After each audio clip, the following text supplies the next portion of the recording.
जलाली और अद्भुत नाम में आप सभी को मेरा सलाम। खुदावन अपनी पाक हैकल के अंदर मौजूद है। कलीसिया मेहरबानी से शांत रहे। कलाम कहता है, ज़बूर उसका 36 कहता है, शरीर को बदी से मेरे दिल में ख्याल आता है कि खुदा का खौफ उसके पेशे नज़र नहीं, क्योंकि वो अपने आप को अपनी नज़र में इस ख्याल से तसल्ली देता है कि उसकी बदी ना तो फाश होगी ना मकरूर समझी जाएगी। उसके मुंह से बदी और फरेब की बातें हैं। वो दानिश और नेकी से दस्तबरदार हो गया है। वो अपने बिस्तर पर बदी के मंसूबे बांधता है। वो ऐसी राह इख्तियार करता है जो अच्छी नहीं। वो बदी से नफरत नहीं करता। ये खुदा का कलाम है। इसके पढ़े और सुने जाने पर बहुत बरकत हो। आमीन। आइए हम दुआ मांगे। कुदूस कुदूस कुदूस रब्बुल अफ़ाज़ हमारे जिंदा जलाली खुदावन खुदा,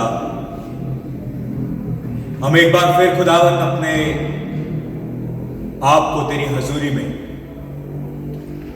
अपने नापाक दिलों को आपकी हजूरी में, अपने नापाक जिस्म जान को खुदावन आपकी हजूरी में लेकर आते हैं। खुदावन उस रूह को लेकर आते हैं जो एक बार एक वक्त उस शैतान के हाथों में बंधी थी और हमारे हाथों में बेड़िया थी, और शैतान ने अपने चंगुल में, शैतान ने अपने घेरे में हमें इस कदर जकड़ रखा था कि सांस लेना भी दूभर था मेरे मालिक। मगर खुदावन तूने हम पे ऐसी मोहब्बत हाजिर और नाजिर करी, ऐसी दया, ऐसी मर्सी खुदावन हमारे ऊपर जानिब की कि बाप आज वो तमाम बंधन, आज वो तमाम जंजीरें तोड़कर हम तेरे साथ तेरी पाक हैकल में तेरी इबादत करने के लिए तैयार हैं। खुदावन हम तेरा शुक्र करते हैं कि तूने उस शैतान से खुदावन हमें छीन नहीं लिया, मगर खुदावन अपने लहू को बहाकर हमें खरीद लिया, ताकि सच्चा दाम, वो दाम खुदावन जो भेड़ और बकरियों के और बछड़ों के लहू से नहीं हो सकता था, जो किसी इंसान की बलि से नहीं हो सकता था, जो पैसे, कुव्वत, ताकत और तमाम दुनिया की चीजें उन्हें ली जाती तब भी नहीं हो सकता था खुदावन। वो मोल, वो दाम, वो प्राइस किसी और तरीके से पे नहीं किया जा सकता था, मगर खुदावन का सिर्फ एक लौता बेटा उस दाम को चुका सकता था। और खुदावन वो अपने मुंह को बंद किए भेड़ की मानंद खुदावन ज़िबा होने के लिए तैयार रहा, और पहले दिन से जब वो चरनी में पैदा हुआ तभी से जानता था कि उसका हश्र क्या होने वाला है। खुदावन हम जानते हैं कि तूने होने दिया कि वो बदकारी को सहा, उसने जुल्म को सहा, उसने कोड़ों को सहा, उसके जिस्म को छेदा गया, काटा गया खुदावन, उसके सरों पर ताज पहनाया गया, और लहू उसके कलवरी से, लहू उसके जिस्म से बहता रहा। खुदावन उसने उफ तो करी, मगर तेरे खिलाफ ना गया, तेरी मर्जी के खिलाफ ना गया खुदावन, क्योंकि उसकी मोहब्बत हमसे इस तरीके से ज्यादा गहरी थी कि उसने अपने तमाम दर्द को, दुख को, तकलीफ को सहना लाजमी समझा, ताकि हमारे गुनाह अलगा जान और जिस्म उसके वसीले माफ किए जाएं, और हम उस कैद से छुड़ाकर, जिसकी दीवारें मोटी थी, जिसका शिकंजा कड़ा था, जिसके ताले बहुत बड़े थे, खुदा उन तमाम तालों को उसने खोल दिया। सिर्फ एक बार के कुर्बानी से खुदावन उसने हमारे पास, प्रेजेंट और फ्यूचर के गुनाहों को माफ कर दिया। खुदावन उसी के वसीले आज हम तेरी हजूरी में आते हैं पाक खुदावन। आज उसी लहू के वसीले हम अपने आप को तेरी हजूरी में लेकर आते हैं खुदावन। आज उसी कलाम के वसीले जिसको हम सीखना, समझना और सबक में लाना चाहते हैं, उसी के वसीले आज तेरे पास आते हैं। आज उन्हीं दुआओं को, आरज़ुओं को जो आंसू बहाते हम अपने बिछौनों पर लेते हैं खुदावन, उन्हीं दुआओं को तेरी हजूरी में लेकर आते हैं। उन्हीं गीतों को जो खुदावन हम तेरी रोशनी में, तेरी खुशामदीदी में, तेरी जॉय में गाते हैं, उन्हीं गीतों को एक बार फिर तेरी हजूरी में लेकर आते हैं खुदावन। उन्हें जिंदा कुर्बानी करके कबूल कर। तेरे लोग तेरे मनों को, अपने मनों को बिठाकर यहां बैठे हैं। उनकी कुछ आरज़ुएं हैं, कुछ उम्मीदें हैं, कुछ ऐसी बातें हैं जो दुनिया पूरी नहीं कर सकती। सिर्फ तू खुदावन उनकी इल्तिजाओं को सुन सकता है।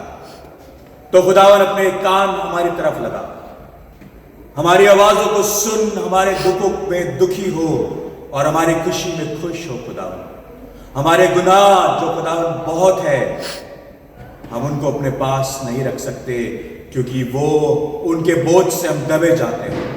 तो उन गुनाहों को तेरे ऊपर डाल देते हैं मेरे मालिक, ताकि तेरे मजबूत कंधों पर वो बोझ तो पड़े और तू अपने हल्के योग को हमारे ऊपर डाल सके, ताकि हम तेरे नाम से निजात पा सके। आज एक बार फिर तेरी निजात के लिए खुदावन हम यहाँ इकट्ठा हैं। एक बार फिर तेरी बरकत के लिए यहाँ इकट्ठा हैं। एक बार फिर तेरी शिफा के लिए यहाँ इकट्ठा हैं। एक बार फिर तेरी इस कॉल के लिए हम यहाँ पर इकट्ठा है, जो तूने हमारी दुनिया में, हमारे लोगों में, हमारे वक्त में और खास तौर से हमारे बच्चों में पूरा करना है। तो खुदावन हमारे दिलों की आवाज़ों को सुन और हमसे बात कर, हमसे रूबरू हो और हमें निजात दे। हम अपने आप को आपकी हजूरी में झुकाते और आपकी कुव्वत, आपकी दनाई, आपकी बरकत, आपकी हिफाजत में अपने आप को रखते हुए इस दुआ को आपके बेटे हमारे मुंजी खुदावन यीशु मसीह के नाम से मांग लेते हैं। हमारी दुआ को दिल से सुन और कबूल कर, आमीन। खुदावन के पाक कलाम में से पढ़ेंगे लूका रसूल की मारिफत लिखी गई इंजील, उसका 13वां बाब, पहली आयत से 9वीं आयत तक। लूका 13 बाब, पहली आयत से 9वीं आयत तक। खुदावन के पाक कलाम में यूँ लिखा है, उस वक्त बाज़ लोग हाजिर थे जिन्होंने उसे उन गलीलियों की खबर दी जिनका खून पिलातुस ने उनके ज़बीहों के साथ मिलाया था। उसने जवाब में उनसे कहा कि इन गलीलियों ने जो ऐसा दुख पाया, क्या वो इसलिए तुम्हारी दानिश्त में और सब गलीलियों से ज़्यादा गुनहगार थे? मैं तुमसे कहता हूँ कि नहीं, बल्कि अगर तुम तौबा ना करोगे तो सब इसी तरह हलाक होगे। या क्या वो 18 आदमी जिन पर शेलोह का बुर्ज गिरा और दबकर मर गए, तुम्हारी दानिश्त में यरूशलेम के और सब रहने वालों से ज़्यादा कसूरवार थे? मैं तुमसे कहता हूँ कि नहीं, बल्कि अगर तुम तौबा ना करोगे तो सब इसी तरह हलाक होगे। फिर उसने ये तमसील कही कि किसी ने अपने पाकिस्तान में एक इंजीर का दरख्त लगाया था। वो उसमें फल ढूंढने आया और ना पाया। इस पर उसने बागबान से कहा कि देख, 3 वर्ष से मैं इस इंजीर के दरख्त में फल ढूंढने आता हूँ और नहीं पाता, इसे काट डाल, ये ज़मीन को भी क्यों रोके रहे? उसने जवाब में उससे कहा, ऐ खुदावंद, इस साल तू और भी इसे रहने दे, ताकि मैं उसके गिर्द थाला खोदूं और खाद डालूं। अगर आगे को फला तो खैर, नहीं तो उसके बाद काट डालना। खुदावन के पाक कलाम के पढ़े और सुने जाने पर उसकी बरकत।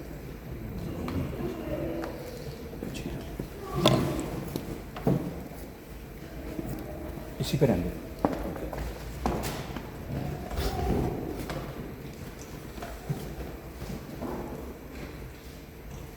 आइए दुआ मांगे। कुदूस बाप, तेरा शुक्र हो, तेरी तारीफ। खुदावन तू जो जिंदा खुदा है, हमारे साथ है। अपने मज़बे के अंगारे से हमारे लबों को छू, उसका खतना कर, ताकि आवाज़ तो हमारे जिस्म से निकले, मगर तेरी रूह लोगों से बात कर सके। जो बीज बोया जाए वो 60 गुना, 80 गुना और 100 गुना फल लेकर आए। खुदावन यीशु मसीह के वसीले से आमीन, आमीन। खुदावन का ये मुबारक दिन है। आज हमारे बीच एक बार फिर हम लोग इकट्ठा हैं ताकि उसकी परस्तिश कर सकें, उसके कलाम को सुन सकें, उसके गीतों को गा सकें। और भाई ने बड़े अच्छे तरीके से हमारे साथ परस्तिश करी और हमें उस मकाम तक लेकर आए जहाँ पर हम उसका पैगाम सुनने के लिए आतुर हैं, उसका पैगाम सुनने के लिए तैयार हैं। इससे पहले मैं कलाम में जाऊँ, मैं फिलिपियों उसका 3 बाब उसकी 4थी आयत से पढ़ना चाहता हूँ। सॉरी, मैं अपना चश्मा लाना भूल गया हूँ और नॉर्मली मैं टैबलेट पे पढ़ता हूँ हर चीज़ आजकल बड़ी करके, तो मैं अपना चश्मा लाना भूल गया हूँ। तो और दूसरी बात, मुझे उर्दू पढ़नी आती नहीं है, ठीक है ना, तो मैं कोशिश करूंगा कि ये पढ़ सकूं। फिलिपियोस का 3 बाब उसकी 4थी आयत से पौलुस यहाँ बात करता है, कहता है गो मैं तो जिस्म का भी भरोसा कर सकता हूं, अगर किसी और को जिस्म पर भरोसा करने का ख्याल हो तो मैं उससे भी ज्यादा कर सकता हूं।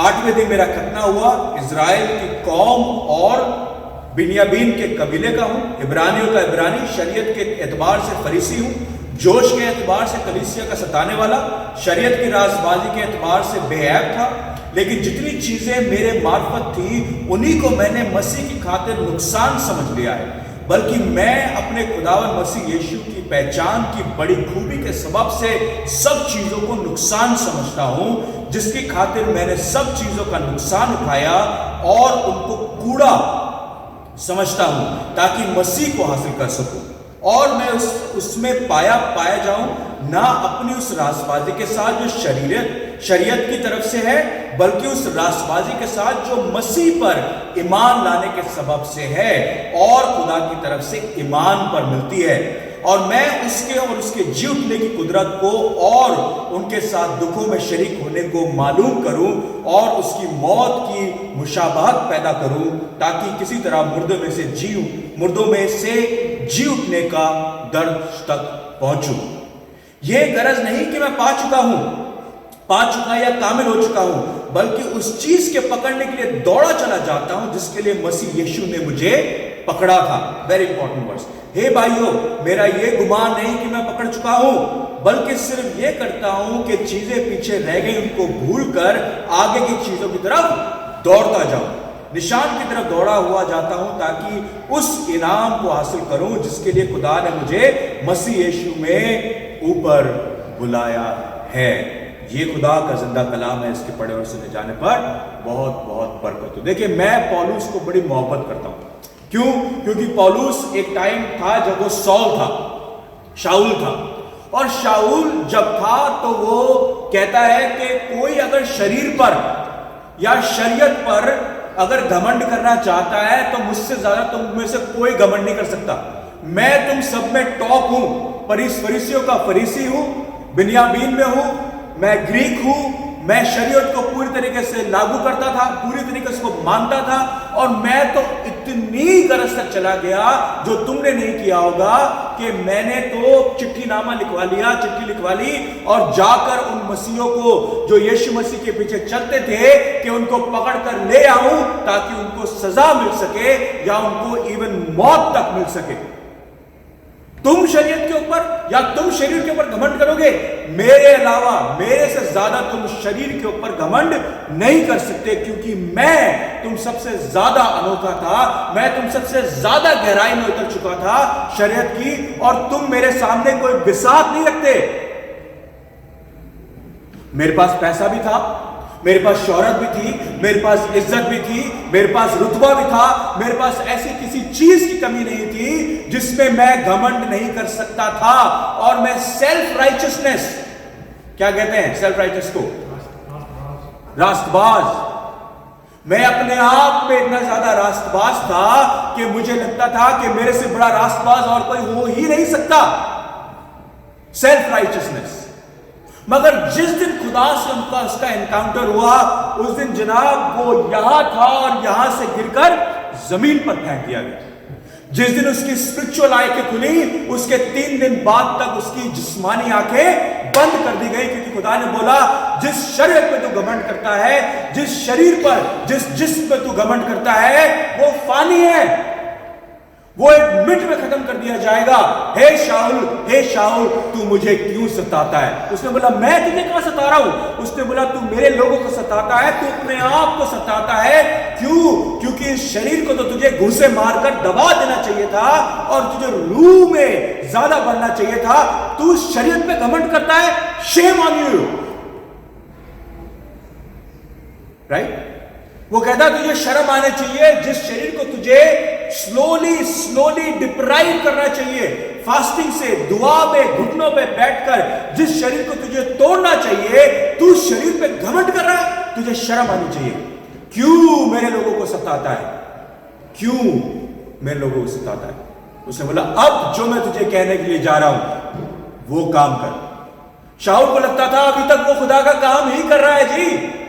अभी तक शाऊल को लग रहा था कि जो भी वो काम कर रहा है उस शरीयत को पूरा करने के लिए वो लाजमी है और वो खुदा के काम को कर रहा है। और खुदा उसे कहता है, हे शाऊल तू मुझे क्यों सताता है? उसकी आंखें खुल गई, सरप्राइज, मैं खुदा को सता रहा हूं, मैं सारी शरीयत को पूरा कर रहा हूं और खुदा मुझे कह रहा है मैं तुझे सता रहा हूं?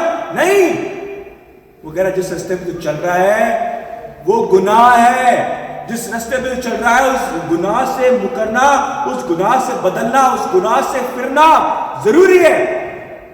Repentance is important, obedience is important, faithfulness of Christ is important, और खुदा के रास्ते पर चलना तेरे लिए लाजमी है। क्यों? क्योंकि तुझे उस बात पर घमंड करना चाहिए जो रूहानी है, ना कि जिस्मानी है। अब मैं आपको एक कहानी सुनाता हूं, पहला सलातीन उसका 13वां बाब, घर जाके पढ़िएगा। प्रॉफिट, एक जवान प्रॉफिट की बात मिलती है, बड़ी अनोखी सी कहानी है, बड़ी अचरज वाली कहानी है। मैं भी इसका निष्कर्ष कंक्लूजन अब तक निकाल नहीं पाया हूं, हो सकता है आप इसको समझे। ओके, बड़ी अटपटी सी कहानी है। अटपटा मतलब समझते हैं ना, अटपटी सी कहानी है। पहला राजा, फर्स्ट सलातीन, पहला सलातीन उसका 13वां बाब, क्या लिखा है उसके अंदर कि एक खुदा का जवान प्रॉफिट है। प्रॉफिट को आप उर्दू में क्या बोलते हैं? नबी, नबी कह ले, पैगंबर कह ले, नबी कह ले, खुदा का नबी है। और खुदा के नबी के ऊपर एक खुदा का डायरेक्ट कलाम आता है कि तू जुड़ा में है, तू बैतल को जा और जाके बादशाह जरूबेल से बात कर। क्यों? क्योंकि वो बुत परस्त है। He is a wicked man, he is a wicked king, वो बुरा बादशाह है। और मैं चाहता हूं कि तू खुदा के कलाम को उसके पास लेकर जा और उसको जाकर स्ट्रेट बोल जो मैं तुझसे कहता हूं। मगर एक बात का ध्यान रखियो, जब तू बैतल में जाए ना ही तू वहां पर कुछ खाना ना ही कुछ पीना, और जिस रास्ते से जाए उस रास्ते से वापस तक मत आना, किसी और रास्ते से होकर वापस जाना। Is it clear? Yes Lord, it's clear. Profit ने बोला होगा, नबी ने बोला होगा, हां जी, जैसा तू कहता है वैसे करूंगा। वो बेथेल को पहुंच गया, गधे पर बैठा बेथेल को पहुंच गया। बेथेल में पहुंचा, जेरोबोम जो बादशाह है वो उसने ऑल्टर लगा रखा है, हाई प्रीस्ट खड़े हैं वहां पर, ऑल्टर लगा के वो उसके ऊपर बलिदान कर रहा है, बलियां डाल रहा है, कुर्बानियां कर रहा है उन बड़े बड़े बुतों के लिए जो उसके लिए गुनाह है। और वो खुद तो गुनाह कर ही रहा है, पूरे इजराइल से गुनाह करा रहा है, क्योंकि वो हाई प्लेसेस पे जाकर उनके ऊपर बलियां चढ़ाता है। अब ये नबी पहुंचता है जिसका नाम तक लिखा गया है जी, छोटा नबी कहा गया इसको, जवान नबी कहा गया। वो जाके कहता है, जेरोबाम सुन, खुदा कहता है, thus says the Lord, खुदा कहता है कि जो ऑल्टर तू बनाता है ना, ये ऑल्टर दो फाड़ हो जाएगा, बीच में से दो हो जाएगा और राख सारी बह के निकल जाएगी। मैं तुझे बताता हूं, जो तू कर रहा है तू गलत कर रहा है। खुदा की नजर में ये गुनाह है, खुदा की नजर में ये गलत है। And that is the work of the profit.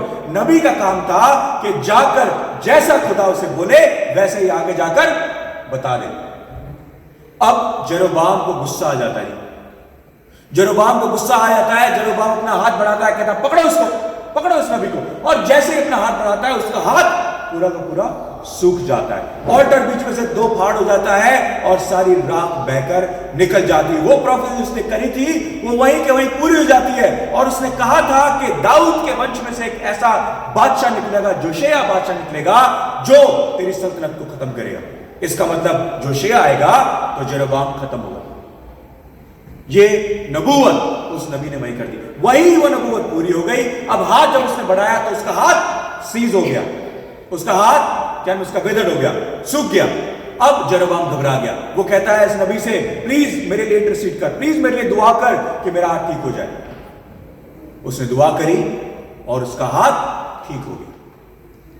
Repent नहीं करा जेरोबाम ने। जेरोबाम ने फिर भी, अगर आप पूरा 13वां बाब पढ़े, जेरोबाम ने फिर भी वही किया जो वो करता था, जो कि उसने मौजा वहीं खड़े खड़े देखा, उसका हाथ पूरा सूख गया, हाथ दोबारा ठीक हो गया।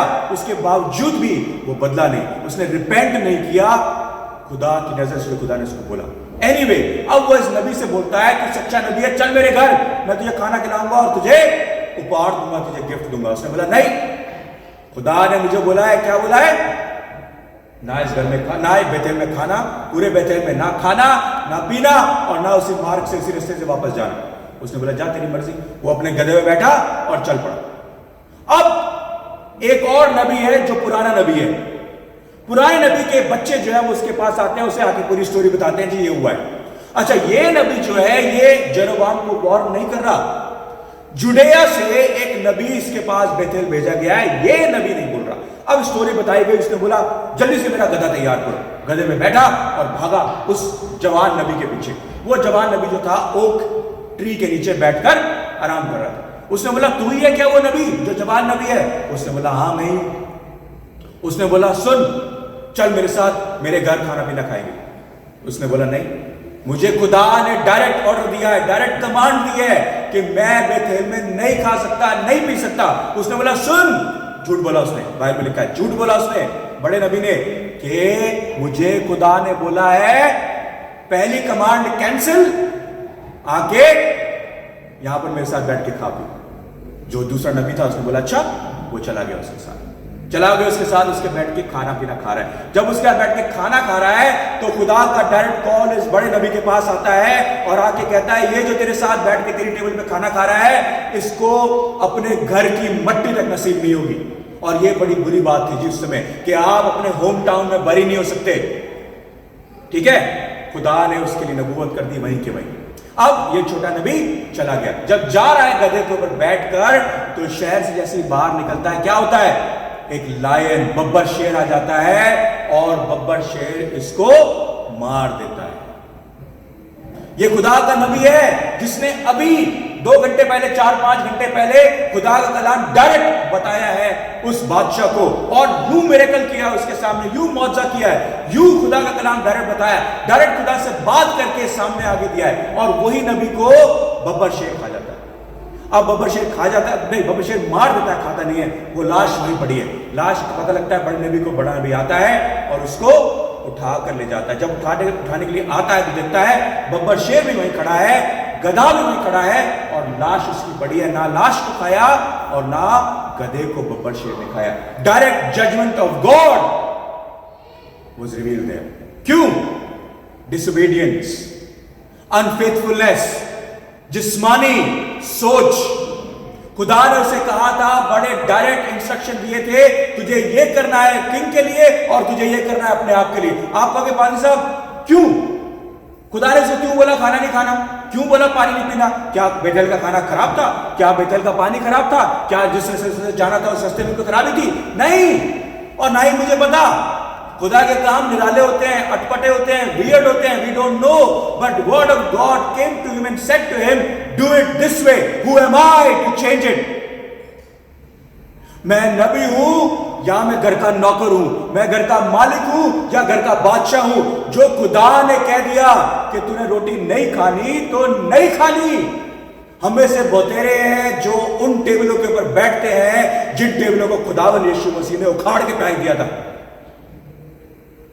बहुतेरे हममें से मसीह लोग हैं हममें से जो उन टेबलों के ऊपर जाकर बैठते हैं जो मसीह ने उखाड़ के फेंक दी थी।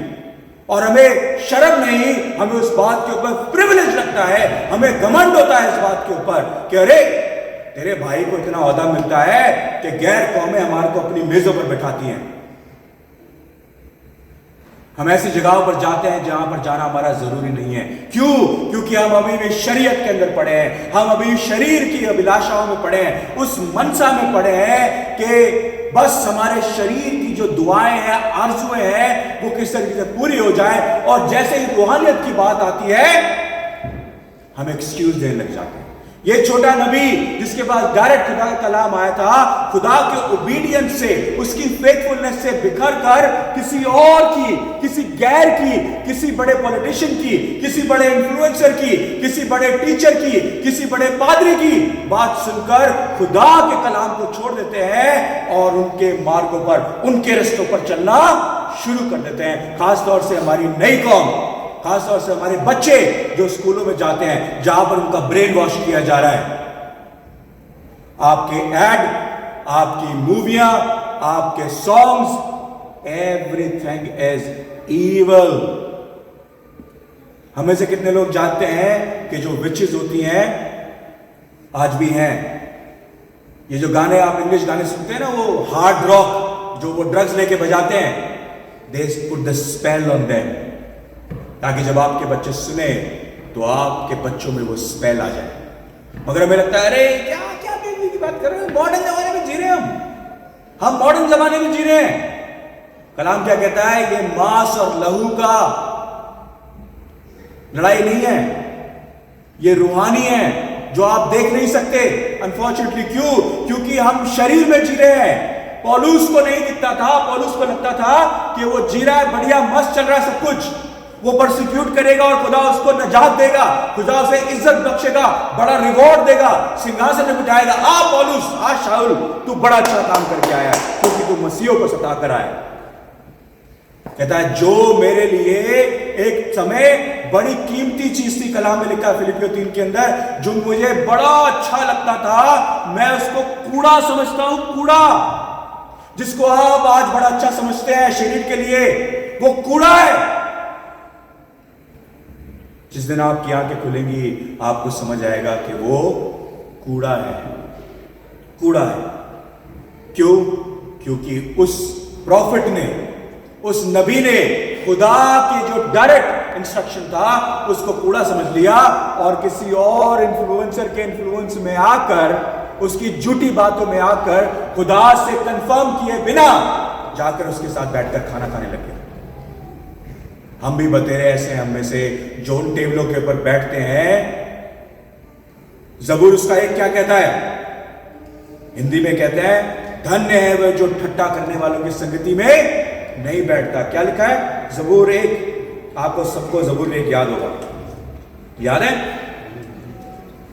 मुबारक है वो आदमी जो शरीर की सलाह पर नहीं चलता और खताकारों की राह में खड़ा नहीं होता और ठट्ठाबाजों की मजलिस में नहीं बैठता। वो टेबल जो उखाड़ देनी चाहिए थे आपको, आपके घरों से, आपके बच्चों की जिंदगी से, आपकी कम्युनिटी से, आपके चर्च से, आपके फैमिली से, आप जहां जाते हैं, जहां खाते हैं, जहां पीते हैं, जिन टेबलों को उखाड़ देना चाहिए था, जिस जगह को डाकुओं की खो बना रखा है, हम उन टेबलों पर बैठते हैं और शान से कहते हैं हम मसीह हैं। Unfortunately we are wrong. अब सचमुच के कलाम पे आते हैं, जो मैंने कलाम आपके लिए तैयार किया। ठीक है, आज की हेडलाइन किसी ने पढ़ी? पढ़ी किसी ने हेडलाइन आज की? कल की न्यूज हेडलाइन? कोई बुरी बात होगी, अच्छी तो नहीं होगी। कल की पढ़ ले, कोई बुरी बात ही होगी। उससे पहले की पढ़ ले, कहीं अर्थक्वेक आया होगा। उससे पहले की पढ़ ले, कहीं पर ड्रॉट आया होगा। उससे पहले की पढ़ ले, किसी ने किसी का मर्डर कर दिया होगा। उससे पहले कर पढ़ ले, किसी ने किसी को कोई गन शॉट हुई होगी, कहीं एक्सीडेंट हुआ होगा, कहीं पर बाढ़ आई होगी। राइट? कलाम में जाए, कलाम क्या कहता है? क्या पढ़ा था हमने? पहला बाब लूका उसका 13 बाब उसकी पहली से 9वीं आयत जब आपने पढ़ी, उस वक्त वो लोग जो थे खुदावंद यीशु मसीह के पास आते हैं और आके कहते हैं, गलीलियों की खबर देते हैं कि सुन यीशु मसीह, वो पिलातुस, जो पिलातुस जानता है ना तू, वो पिलातुस ने जो लोग वर्शिप कर रहे थे, कैनवस का परस्तिश कर रहे थे, उन लोगों के लहू को मिला दिया, उन लोगों का मर्डर कर दिया। ठीक है? और यीशु मसीह क्या कहता है? बड़ी अटपटी सी बात कहता है यीशु मसीह। क्या कहता है? क्या कहता है यीशु मसीह? मैं तुमसे सच कहता हूं, जब तक तुम, क्या लिखा है? मैं तुमसे सच कहता हूं कि नहीं, बल्कि अगर तुम तौबा ना करोगे तो सब इसी तरीके से हलाक होगे। क्या यीशु मसीह, हम तुझे बुरी खबर सुना रहे हैं। तेरे लोगों को जो तेरी परस्तिश करते थे, उनके लहू को मिला दिया, उनको इतनी बुरी तरीके से मारा गया है कि उनका लहू बह रहा है। हम तुझे ये बताने के लिए आए हैं कि उस पिलातुस ने ऐसा किया है। मेरे भाइयों बहनों, हर रोज हमारी जिंदगी में पिलातुस पैदा होते हैं। हर रोज वो शिलोह का बुर्ज हमारे ऊपर गिरता है और यीशु मसीह कहता है, क्या तुम सोचते हो कि जो 18 लोग वहां मारे गए, जिनके ऊपर वो बुर्ज गिर गया, क्या वो तुमसे ज्यादा खताकार थे या तुमसे ज्यादा कसूरवार थे? नहीं, कोई फर्क नहीं पड़ता। जो तुम तौबा ना करोगे, तुम्हारे साथ भी यही होने वाला। जो तुम तौबा ना करोगे। टायरेंट्स, मेरे भाई बहनों, पिलातूस जैसे लोग जो खतरनाक है, जो तानाशाह है, और वो बुर्ज हमारी जिंदगी में हर रोज आते हैं। समटाइम इंटेंशनल होते हैं, समटाइम अनइंटेंशनल होते हैं, समटाइम लोग लेके आते हैं, कई बार खुदा लेके आता है, कई बार नेचुरल होते हैं, कई बार शैतान ले आता है, कोई नहीं जानता। मैंने एक इवेंट क्या उसका अटेंड किया, वहां पर एक आदमी था, काफी पहुंची हुई हस्ती थी, खुदा का कलाम दुनिया में बांटता था। आई थिंक OM का वो मेरे ख्याल से चेयरमैन था। वो फिलीपींस चला गया और जाते ही जैसे ही गया वैसे ही उसका एक्सीडेंट हो गया। अब बड़ी टीम थी उसकी फिलीपींस में, जाके हॉस्पिटल में भर्ती है। सुबह एक आदमी आया 10 बजे, आके कहता है ये शैतान का काम है। उसे पता था जैसे तू यहां पर आएगा तू हमारी टीम को मोबिलाइज करेगा और तू क्या होगा, तू काम बढ़ाएगा, खुदा का कलाम बांटेगा, ये शैतान का काम है। अब थोड़ी देर बाद उसका दोस्त आता है 12 बजे उसका दोस्त आके कहता है सुन यार, मैं सोच रहा तू फिलीपीन छुट्टी मनाने के लिए आया, तू वहां पर भी अपने आप को जला रहा था, यहां पर भी आके जला रहा था। इसे शैतान ने नहीं, खुदा ने तेरी टांग तोड़ी है जो तू आराम कर सके। अब 2 महीने तू बेड पे रह, ये खुदा का कलाम है, ये खुदा का तरीका है तेरे लिए, ये खुदा का तरीका है तेरे को आराम कराने का। अब उसकी बीवी वहीं पर थी। 4 बजे उसकी बीवी आती है, कहती है ओ बेवकूफ, तुझे नहीं पता कि तू यूके में नहीं है, तू एशिया के अंदर है। जब तूने रोड क्रॉस करनी है तो दोनों तरफ से देख के करनी है। अब 3 लोग हैं, 3 लोगों के अलग अलग पर्सपेक्टिव हैं। एक कहता है शैतान ने किया, दूसरा कहता है खुदा ने किया। उसकी बीवी आके कहती है तू खुद मूर्ख है, तुझे नहीं पता तू एशिया के अंदर घूम रहा है, तेरी खुद की समझदारी नहीं है। ये यूके थोड़ा कि गाड़ी से इधर से आएगी, इधर से भी आ जाएगी, कोई गाय भी आ जाएगी, कुत्ता भी आ जाएगा, तू बेवकूफ है। क्या कहें जब शिलोम के बुर्ज आपके ऊपर गिरते हैं? हमको नहीं पता खुदा लेकर आया, शैतान लेकर आया कि हम खुद बेवकूफ थे, अबे इस टूटी इमारत के पीछे खड़े क्यों थे? It's happened. It happens. Nobody knows. No one can give you an answer. कोई आपको इस बात का उत्तर नहीं दे सकता, आंसर नहीं दे सकता कि बुरा क्यों होता है, अच्छा क्यों होता है। आप इसका जवाब नहीं ढूंढ सकते, कितनी कोशिश कर लें। मानिए मेरी बात। और बहुत सारे लोग सोचते हैं कि ये सजा है, सजा नहीं मिलती, सजा नहीं है। एक मैं आपको बड़ी तरीके की बात बताऊंगा, बड़ी गहरी बात, तो सुनिएगा, ओके? ये मेरा भाई है, इसने चोरी की, पुलिस उसको पकड़कर ले गई जेल में, उसके बाद उसको जज के सामने खड़ा कर दिया, ठीक है? अब जज ने क्या किया, इसको सजा दी कि भाई तेरे को 300 पाउंड पे करने पड़ेंगे और 1 हफ्ते की जेल, राइट? अब एक आदमी आया, वो आगे कहता है जी 300 पाउंड मैं पे करूंगा और जेल में इसके वसीले मैं जाऊंगा, ठीक है? हो गई बात, क्लियर हो गई। इसको छोड़ दिया, वो आदमी 1 हफ्ते जेल में रहा और 300 पाउंड उसने पे कर दिए, सजा मिल गई, सजा का भुगतान हो गया जी, राइट? अब हम क्या मानते हैं, जो हमने गुनाह किया यीशु मसीह ने उसका प्राइस पे कर दिया, मोल पे कर दिया, अपना लहू देकर, अपना दाम देकर। तो सजा किसको मिल गई? खुदावंद यीशु मसीह को, ठीक है? क्या एक जुर्म की 2 सजा हो सकती है? नहीं। अब मेरे भाई को 1 हफ्ते बाद, वो आदमी जब उसने पूरी सजा कर ली, सजा करने के 1 हफ्ते बाद मेरे भाई को दोबारा पकड़ा, दोबारा उसको अंदर कर दिया। बोला ओ तूने चोरी करी थी। बोले यार चोरी के पैसे तो पे हो गए, चोरी का दाम तो पे हो गया, अब मुझे सजा क्यों दे रहे हो? बोले नहीं, एक जुल्म की हम तुझे 2 सजा देंगे। क्या ऐसा हो सकता है? नहीं हो सकता ना। खुदावंद यीशु मसीह ने हमारा प्राइस पे कर दिया, हमें सजा नहीं मिल रही। जो आपके गुनाह हैं वो खुदा ने अपने ऊपर लाद दिए, वो खुदा लाद के चल रहा है। उसने आपके पास्ट, प्रेजेंट और फ्यूचर के गुनाहों को माफ कर दिया, खत्म कर दिया। ये जो आपके साथ हो रहा है ये होना लाजमी है। ये जो आपके साथ हो रहा है सर्कमस्टेंशियल है। ये जो आपके साथ हो रहा है शैतान कर रहा है, खुदा कर रहा है, आप खुद कर रहे हैं, कोई इसका आंसर नहीं दे सकता। क्यों? क्योंकि ये सजा नहीं है और बरकत भी नहीं है। ये भी ध्यान रख लें, क्योंकि हमें बहुत सारे लोग कहते हैं, ये पादरी को बड़ा कहा जाता है इंडिया के अंदर। पादरी अगर झोला लेके घूमता है और फटे कपड़े पहनकर घूमता है तो लोग कहते हैं अबे खुदा की लानत है तेरे पर। और अगर अच्छी गाड़ी में घूमता है तो कहता है ये चर्च से पैसा चुराता होगा, राइट? इंडिया पाकिस्तान में ऐसे होता ना, ठीक है ना? तो मैं वहां पर ऐसे चोटी में घूमता था इंडिया के अंदर चप्पल पहन के, क्यों? और बुलेट लेके घूमता था। तो लोग कहते हैं ये बुलेट चलाता है चप्पल में घूमता है, ये क्या चक्कर है, राइट? तो कुछ लोग मुझे कहते थे अरे खुदा की मार है इसके ऊपर, कुछ कहते थे अरे ये क्या इसका पैसे चुराता होगा। कहते नहीं थे, मगर ये सोच होती है, ठीक है? हम किसी के साथ कहीं से भी कैसे भी सेटिस्फाई नहीं रहते। क्यों? क्योंकि हम शरीर में चलने वाले लोग हैं, हमारे को आदत है शरीर में चलने की। मेरे भाइयों बहनों, ये टायरेंट्स, ये पिलातुस और ये शिलोह के बुर्ज आपके ऊपर गिरते रहेंगे, कभी डिवोर्स के रूप में, कभी अर्थक्वेक के रूप में, कभी क्राइम के रूप में, कभी डिजीज के रूप में, कभी वॉर के रूप में, कभी टोर्नेडो के रूप में, कभी गरीबी के रूप में, कभी मोहताजी के रूप में, कभी शरीर के रूप में, कभी आपके दोस्त के रूप में, कभी आपकी बीवी के रूप में, कभी आपके हस्बैंड के रूप में, कभी आपके बच्चों के रूप में, कभी भी किसी भी तरीके से वो आपके ऊपर गिरते ही रहेंगे। आप उनको स्टॉप नहीं कर सकते।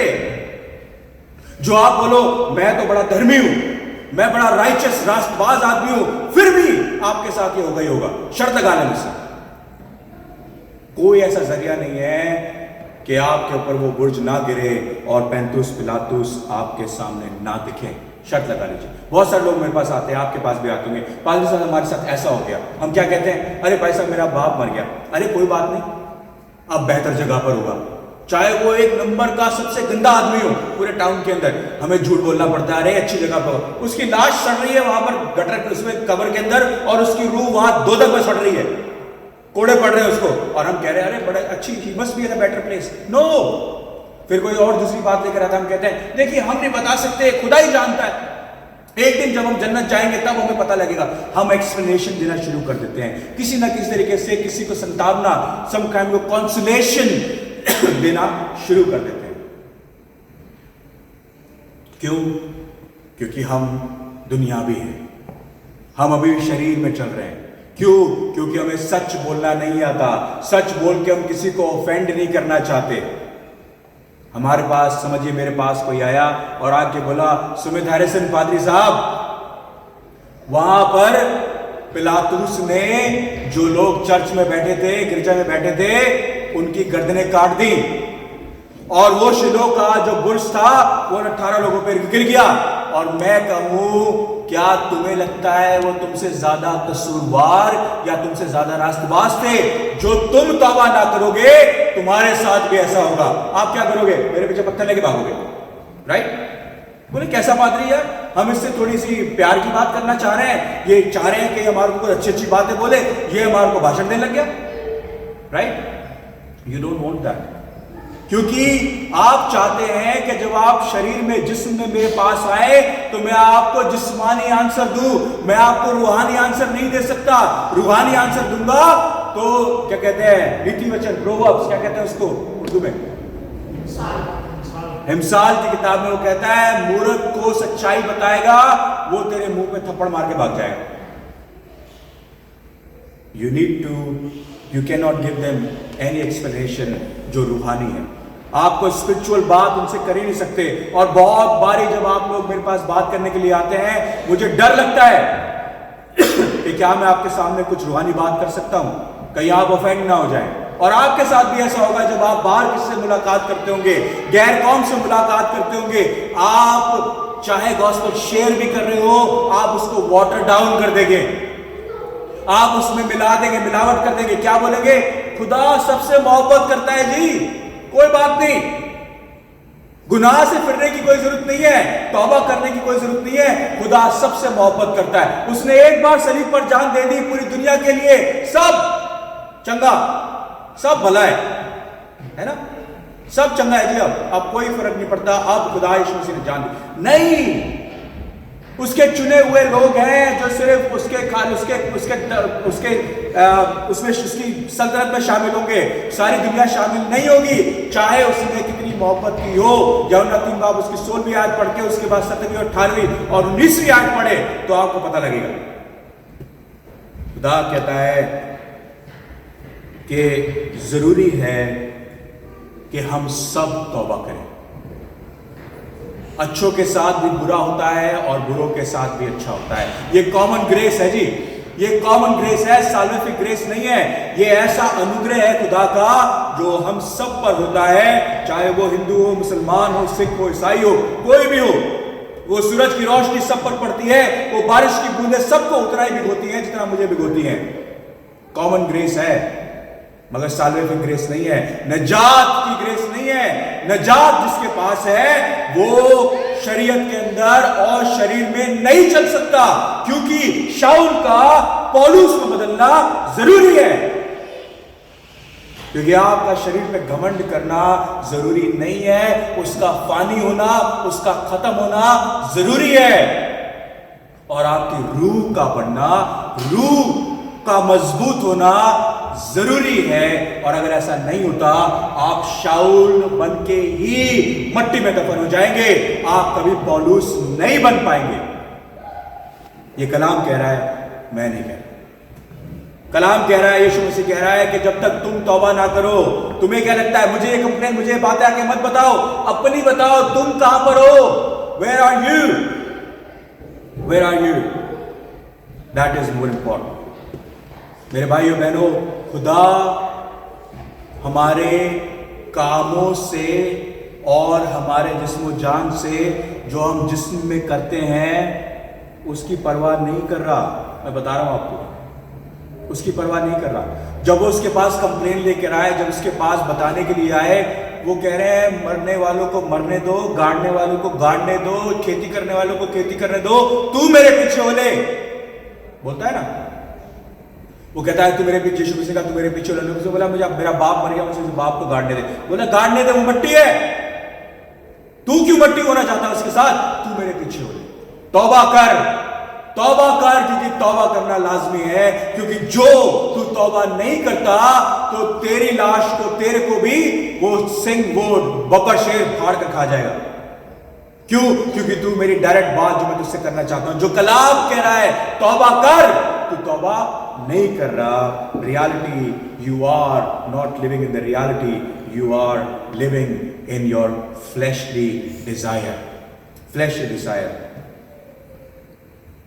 खुदा कहता है हमारा जिस्म फानी है, जिस्म के काम फानी है, जिस्म को छोड़ रूह को ताकतवर करने की कोशिश कर। That is more important than anything else, that is more important. हम में से कितने हैं जो जिस्म को छोड़कर आज अपनी रूह को मजबूत करने के लिए तैयार हैं? देखिए, जब यीशु मसीह के पास वो लोग आए तो वो ऐसे कॉन्सोलेशन को ढूंढ रहे थे, ऐसी जिस्मानी बात को ढूंढ रहे थे जिसको खुदावन यीशु मसीह उनसे कहता, अच्छा मार दिया, अरे बहुत बुरा हुआ, खुदा उनको फिरदौस में लेके जाएगा। अच्छा वो शिलोह का बुर्ज उनके ऊपर गिर गया, कोई बात नहीं, खुदा उनको जन्नत देगा। नहीं, खुदा ने ऐसा कुछ नहीं कहा। खुदा ने कहा उनको उनका काम करने दे, तू अपने आप से तौबा कर। खुदावन Yeshu Masih was a pure prophet at that point. वो पास्टर केयर नहीं कर रहा था वहां पर, वो प्योर प्रॉफिट था। खुदा ने उसको बोला इनसे तौबा करवा, तौबा का कलाम प्रीच कर, तौबा की बात कर। ये मिरेकल्स होते रहेंगे, मौजे होते रहेंगे, पेशन गोइयां, नबूवतें होती रहेंगी, सब होता रहेगा। यीशु मसीह ने सबसे पहला प्रीचिंग जो करी है विल्डरनेस से निकलने के बाद, सबसे पहला कहा तौबा करो, क्योंकि खुदा का राज्य नजदीक है, खुदा की सल्तनत पास है। सबसे पहले उसने ये कलाम प्रीच किया। हम में से कितने हैं जो आज तौबा करने के लिए तैयार हैं? देखिए, खुदावंद यीशु मसीह जब भी हमसे बात करता है वो हमें कुछ डायग्नोसिस देता है। जब हम अपनी बीमारी को उसके पास लेके आते हैं, हम डॉक्टर से क्या चाहते हैं? डायग्नोस चाहते हैं ना डायग्नोस। अब आप एक नासूर अपने हाथ के अंदर लेकर डॉक्टर के पास खड़े हैं, डॉक्टर से कह रहे हैं जी इसका टेस्ट करके बता दो मुझे क्या हो रहा है। अब डॉक्टर ने देखा, डॉक्टर ने बोला यार ये तो कैंसर है, मगर वो क्या कह रहा है, अजी दाग धब्बे हैं ये तो, मैं क्रीम लिख देता हूं, वो लगा लीजिएगा, 1 हफ्ते में ठीक हो जाएगा।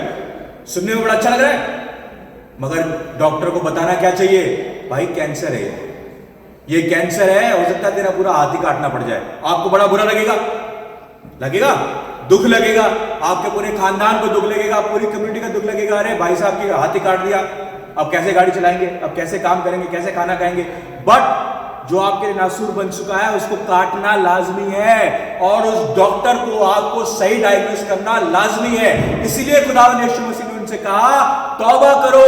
मैं तुम्हें कोई संतावना नहीं देना चाहता, कोई कंसोलेशन नहीं देना चाहता कि वो स्वर्ग जाएंगे, वो जन्नत जाएंगे। मैं तुमसे कहता हूं वो ज्यादा कसूरवार या तुमसे ज्यादा रास्तबाज नहीं थे। तुम भी अगर ऐसा ना करोगे तो तो दोजख की आग में सड़ोगे। Pure prophet. He is diagnosing it right now for all of us. हम सब के लिए डायग्नोज कर रहा है वो, हम सब के लिए, मेरे लिए, आपके लिए, सबके लिए डायग्नोज कर रहा है और कह रहा है वो अंजीर का पेड़ जो मैंने तुझ में लगाया था, जो तू है, जो तेरा बीज मैंने इस जमीन के अंदर, अपनी जमीन में अपना लैंड देकर, अपने खून से सींचा, अपनी धूप दी, अपनी छांव दी, अपना बागबान तेरे को लगाया, तेरा माली खड़ा किया, तू कौन से फ्रूट प्रोड्यूस कर रहा है? क्या पढ़ा आपने जब इसके ऊपर लूका 13 में? इसकी दूसरी वो करो जो, ये इसका सेकंड पार्ट है जी। फिग ट्री, अंजीर का वृक्ष, पाकिस्तान है जी, खुदा का पाकिस्तान है। खुदा के पाकिस्तान के अंदर पता नहीं कितने बागबान होंगे, कितने लोग होंगे। बागबानी कहते हैं ना उनको, मालियों को, बागबान है जी। अब खुदा आपके पास आ रहा है, पेड़ छोटा सा नहीं है, बड़ा पेड़ हो गया ये अंजीर का, पूरा बड़ा पेड़ हो गया, ठीक है। अब अंजीर के पेड़ के पास आके कहता है बागबान से, यार मैं हर साल इसके ऊपर आता हूं सीजन के टाइम पे, ये एक बूंद नहीं देता मुझे, कब इसके फल आएंगे? ऐसा कर, काट इसको, काट, अभी काट तू इसको, अभी काट। तो बागबान कहता है 1 साल मैं फिर से गड्ढा खोदूंगा, फिर से पानी डालूंगा, फिर से फर्टिलाइज करूंगा, फिर से बेटर केयर करूंगा जी इसकी, देख अगले साल फल आ जाए तो ठीक, नहीं तो काट के फेंक देना। और जब काट के फेंक दिया जाएगा तो उसके बाद क्या होगा? उसका आग में डाल दिया जाएगा। हम में से कितने हैं जो बीज की तरह खुदा ने हमारी मां की कोख में रखे, उसके पास पैदा हुए, अच्छे स्कूलों में पढ़े, अच्छे चर्चों में गए, अच्छे माँ बाप ने हमें पाला, हमारे पास पैसा भी था, शौहरत भी थी, इज्जत भी थी, सब कुछ था, मगर जैसे खुदा लौट कर हमारे पास वापस आया, बोला फल कहाँ है तेरे? ओ सॉरी, मैं तो शाऊल हूं, मेरे पास बड़ा रुतबा है, बड़ी चाहत है, बड़ा पैसा है, बड़ी सब कुछ है। वो कहता फल कहाँ है तेरे? मैं तेरे फल की बात कर रहा हूं, तेरी पत्तियों की, तेरी डंडियों की, तेरे तने की बात नहीं कर रहा, मैं तेरे फलों की बात कर रहा हूं। मैंने तुझे उगाया था फलों के लिए, डंडियों के लिए और पत्तियों के लिए नहीं। बड़ी डंडियां हैं हमारे अंदर, बड़े कांटे भी हैं, बड़ी पत्तियां हैं जी। रोज हम फेस मास्क लगा लगा के खूब रगड़ रगड़ के साफ कर रहे हैं अपने मुंह को, हेयर स्टाइल बना रहे हैं, दाढ़ियां बना रहे हैं, अच्छे कपड़े पहन रहे हैं, अच्छी गाड़ियों में घूम रहे हैं, सब कुछ है, मगर फल नहीं है। पौलुस कहता है तुम क्या शरीयत पे घमंड करोगे? मुझसे ज्यादा घमंड कर सकते हो? नहीं कर सकते, मगर जिन बातों पे मैं घमंड करता था वो मेरे लिए कूड़ा है, एब्सोल्युटली कूड़ा। क्यों? क्योंकि मेरी निजात में मदद कर ही नहीं रहे। जो ये सब चीजें आपकी निजात में आपकी मदद नहीं कर रही, कूड़ा है, निकाल कर फेंक दीजिए, चाहे वो कुछ भी हो, चाहे वो कुछ भी हो। आई एम टेलिंग यू, एक आंख लेकर स्वर्ग जन्नत में जाने से बेहतर है दोनों आंख लेकर जहन्नुम में जाना। एक टांग लेकर जन्नत में जाना बेहतर है बनिस्बत दोनों टांगे लेकर दोजख में तेरी जिंदगी सड़े, तेरी रूह सड़े वहां पर। इसलिए जो कुछ तुझे गुनाह कराता है निकाल दे। अगर आपके बच्चों को आपका स्कूल गुनाह कराता है, निकाल दें। मैं कहता हूं निकाल दें। किसी मैकेनिक की दुकान पर काम करेगा बेटर होगा, क्योंकि उसकी रूह बचाई जाएगी, उसका जिस्म तो सड़ेगा, हो सकता है कालक पोत दी जाए उसके शरीर के ऊपर, कोई फर्क नहीं पड़ता, बेहतर है। And I give you example, आइज़ाया मेरे लोकल काउंसिल स्कूल में गया, एक दिन उसने प्रीच किया वहां पर, और उसकी हेड टीचर ने बोला कि नहीं तुम ये नहीं कर सकते। मैंने उसे निकाल के सीधा कैथलिक स्कूल में डाल दिया। आज 30 माइल रोज जाता हूं, अप एंड डाउन करता हूं, उसको 30 माइल जाके चर्च वहां से स्कूल से पिकअप करके लेके आता हूं। क्यों? क्योंकि woe to me if I can not preach the gospel, पौलुस कहता है धिक्कार है मेरे ऊपर अगर मैं खुदा का कलाम प्रीच नहीं कर सकता। Anything which brings a hindrance for you to preach the gospel, जो आपके फल नहीं दिखा सकता, खत्म कर दे, कूड़ा है वो। कलाम कहता है, मैं नहीं कहता। फिर कलाम क्या कहता है? वो एक बार और आपको मौका दे रहा है। यीशु मसीह जिराद कर रहा है अपने खुदा से, 1 साल और, 1 साल। खुदा कहता है यार ये 90 साल का हो गया, कितने साल, 1 साल और मांगता रहेगा इसके लिए? ये इसकी टांग कमर के अंदर है, कब तक 1 साल और मांगता रहेगा इसके लिए? वो बोला 1 साल और, 1 साल और उम्मीद दे, 1 साल और उम्मीद, मैं इसके लिए अपना लहू बहाया है, 1 साल और दे दे, देखिए फल देगा। मैं कोशिश कर रहा हूं, मैं पूरी कोशिश कर रहा हूं, पूरा कलाम बांट रहा हूं, अच्छी जगह पर लेके जा रहा हूं, अच्छा खिला रहा हूं, अच्छा पिला रहा हूं, अच्छी जगह सब कुछ अच्छा करा रहा हूं, 1 साल और दे दे। वो कहता देख 1 साल और दे। अच्छा, ये वक्त जो है ना, ये वक्त साल घड़ियां नहीं है, ये आपकी जिंदगी है, आपकी जिंदगी है। और जिंदगी बड़ी छोटी है, बड़ी फ्रेजाइल है, बड़ी फ्रेल है। 2 मिनट के अंदर कुछ भी हो जाता है जी। आप यहां से बाहर निकले, एक्सीडेंट हो गया, आपकी टांग कट गई, खत्म बात, आपका एक्सीडेंट हो गया, यू आर डेड, आपकी नौकरी चली गई, 2 दिन बाद सीने में दर्द हुआ, पता लगा आपको हाइपरटेंशन है, आपके शरीर को शंट डलेगा। 2 मिनट में आपकी जिंदगी यूं चेंज हो जाती है। खुदा चाहे तो यूं 1 मिनट के अंदर आपकी जिंदगी को चेंज कर दे। वो बार बार आपको मौके दे रहा है, सुधर जा, समझ जा, क्योंकि तेरे में फल नहीं है। जो अंजीर का दरख्त है, मुझे पत्ते नहीं चाहिए, डंडियां नहीं चाहिए, मुझे कांटे नहीं चाहिए, मुझे फल चाहिए। और जो तू ये नहीं कर सकता, अगले साल काट दिया जाएगा, अगली बार काट दिया जाएगा, ध्यान रखिए। और अब दोबारा अगर फिलिपियों के पर उसमें जाए, फिलिपियों 3 बाब क्या कहता है? पौलुस कहता है, यह गरज नहीं कि मैं पा चुका या कामिल हो चुका हूं। हम में से कोई भी कामिल नहीं है जी।